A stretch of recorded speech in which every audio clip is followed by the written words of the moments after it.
Praise the Lord. சங்கீதம் 149:1.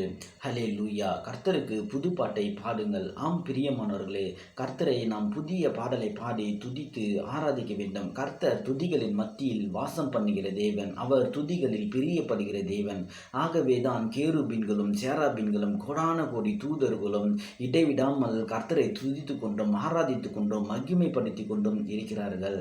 நான் கர்த்தரை துதித்து மகிமைப்படுத்தக்கூடிய ஒரு ஆராதனை பாடலை எழுத வேண்டும் என்று வெகு நாளாக என்னுடைய உள்ளத்தில் ஒரு வாஞ்சை இருந்து கொண்டே இருந்தது. நான் தொடர்ந்து கர்த்தரிடத்தில் ஜெபித்து கொண்டே இருந்தேன், கேட்டுக்கொண்டே இருந்தேன். உம்மை ஆராதித்து துதித்து பாடக்கூடிய பாடலை நான் எழுத வேண்டும் என்று கேட்டபடியினாலே கர்த்தர் எனக்கு 2 வருடத்திற்கு முன்பாக அந்த பாடலை எழுதும்படியாக முதற் பகுதியான 4 வரிகளை கொடுத்தார். நான் அந்த பாடலை எழுத ஆரம்பித்தேன். மீதமுள்ள வரிகளை நான் எழுதி முடிக்கும்படியாக தொடர்ந்து கர்த்தரிடத்தில் ஜெபித்து கொண்டு கேட்டுக்கொண்டே இருந்தேன். இந்த மாதம் 12ஆம் தேதி புதன்கிழமை அன்று சரியாக மத்தியான வேளையிலே எனக்குள் இருந்து அநேக பாடல் வரிகள் புறப்பட்டு வந்தது. கர்த்தர் எனக்கு பாடல்களை கொடுக்கிறார் என்று நான் அறிந்தவுடனே நோட்டை எடுத்து உடனே நான் அந்த வரிகளை அப்படியே எழுத ஆரம்பித்தேன்.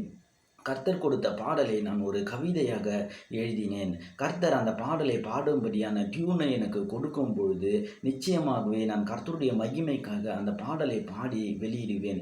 அந்த பாடலுடைய வரிகளை நான் வாசிக்கும் பொழுது அதில் உள்ள வரிகள் எல்லாம் உங்களுடைய உள்ளத்தை தொடும் என்று நான் விசுவாசிக்கிறேன். ஏனென்றால் இது கர்த்தர் கொடுத்த பாடலாக இருக்கிறது. வாங்க நம்ம அந்த பாடலுக்குள்ளே போயிட்டு வரிகளை வாசித்து பார்ப்போம்.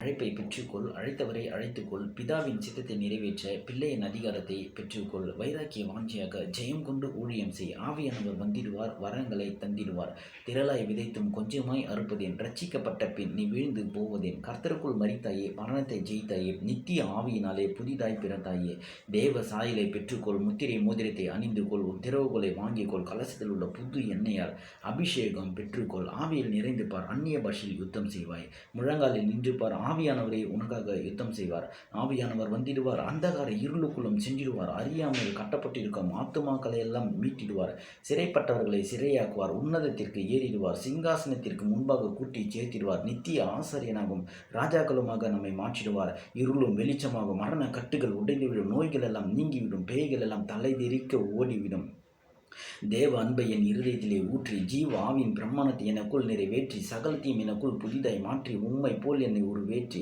எனக்குள் உதித்தீரே என் இயேசையா.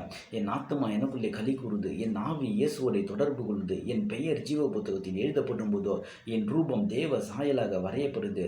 அற்புதத்தை கண்டிடுவாய், இயேசுவின் நாமத்தை துதிக்கையிலே நீ நிச்சயமாகவே அற்புதத்தை கண்டிடுவாய், இயேசுவின் நாமத்தை மகிமைப்படுத்தி துதித்து கொண்டு இருக்கையிலே. என் அன்பு மகனே மகளே, ஆமென், ஹல்லேலூயா.